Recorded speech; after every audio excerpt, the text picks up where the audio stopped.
So সবাইকে স্বাগত। প্রাথমিক বিদ্যালয়ের একটা বিশাল সার্কুলার হলো। আমি জানি যে সবাই হচ্ছে সার্কুলার পাওয়ার পরেই সাধারণ জ্ঞান বই একটা কিনে সাধারণ জ্ঞান পড়াশোনা শুরু করে দিয়েছেন। আপনারা যারা এই কাজটি করা শুরু করে দিয়েছেন তারা এখনই আপনাদের এই যাত্রা থামান।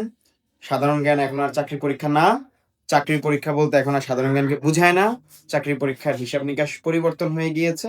এখন আর আগের মতো নাই বিষয়টা। সবাই গণিত অথবা ইংরেজি কিংবা বাংলা দ্বিতীয় পত্র যার যেটা স্ট্রং জোন আছে সেই স্ট্রং জোনটাকে আগে ঝালাই পালাই করেন, তারপর সামনের দিকে আগান। সাধারণ জ্ঞান নিয়ে সময় নষ্ট করার সময় এখন নয়। সাধারণ জ্ঞান যেই প্রশ্নগুলো আসে সেই প্রশ্নের প্যাটার্ন অনেকটা চেঞ্জ হয়ে গিয়েছে। সময় যখন চাকরি পরীক্ষার সময় আসবে, যখন চাকরির পরীক্ষার যখন দিনক্ষণ ঠিক হবে, তখন সাধারণ জ্ঞান পড়া যাবে। এখন তার আগে কি আমরা সাধারণ জ্ঞান পড়বো না? অবশ্যই তার আগে সাধারণ জ্ঞান পড়তে হবে। তবে তার আগে সাধারণ জ্ঞান পড়বে একদম ফিক্সড কিছু সাধারণ জ্ঞান রয়েছে। আমাদের জাতীয় এবং আন্তর্জাতিক কিছু ফিক্সড যেসব সাধারণ জ্ঞান রয়েছে, যেমন আন্তর্জাতিক ক্ষেত্রে পরিবেশগত যে সমস্যাগুলো রয়েছে সেগুলো।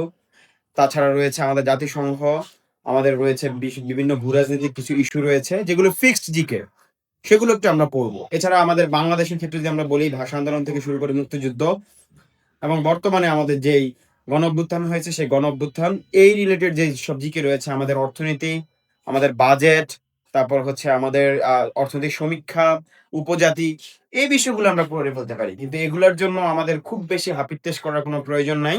সাধারণ জ্ঞানের প্যাটার্ন বর্তমান পরিবর্তিত প্যাটার্নে সাম্প্রতিক সময় যে বিষয়গুলো নিয়ে পুরো বিশ্বের একটা মাথা ব্যথা হয়ে দাঁড়িয়েছে, সেই বিষয়গুলো থেকে ইদানিং কালের প্রশ্ন আসা শুরু করেছে।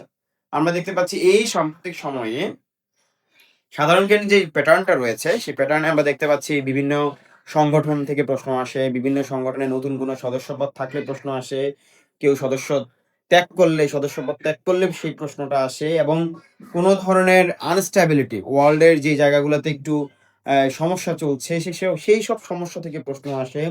সমস্যা মূল যেসব দেশের কারণে বা যে লোকের কারণে সমস্যার সমাধান করেছে যে, তার থেকে প্রশ্ন এসে থাকে। এছাড়া আমাদের নতুন বাংলাদেশের প্রেক্ষাপট এখন অনেক বেশি গুরুত্বপূর্ণ হয়েছে।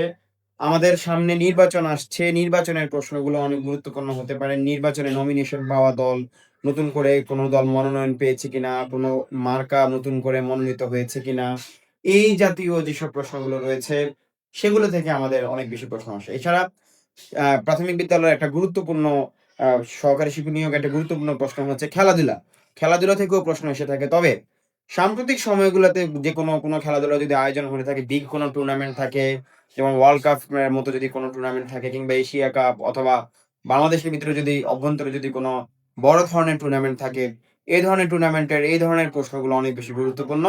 পরীক্ষার যখন তারিখ হবে ওই তারিখের সাথে প্রাসঙ্গিক রেখে তার আশেপাশে ২ মাস ৩ মাস কিংবা ওই বছরে যেসব খেলাধুলাগুলো হবে, বাংলাদেশের যদি খেলাধুলা সেকশন থেকে কোনো ভালো বিজয় থাকে, অর্জন থাকে, সেগুলোর জন্য আমরা পড়ে ফেলতে পারি এবং এগুলা পড়লেই এনাফ। সুতরাং সাধারণ জ্ঞান নিয়ে অহেতুক যন্ত্রণা না নিয়ে সবাই আমরা মৌলিক বিষয়গুলোর উপর জোর দিব, এবং মৌলিক বিষয়ের উপর জোর দিলেই আমাদের প্রস্তুতি অনেক বেশি শানিত হবে, অনেক বেশি ধারালো হবে। সবাইকে আমরা সবাইকে নিয়ে হচ্ছে আমরা আশা করি একটা দারুণ একটা প্রস্তুতি হবে। সবার জন্য শুভকামনা। সালামু আলাইকুম।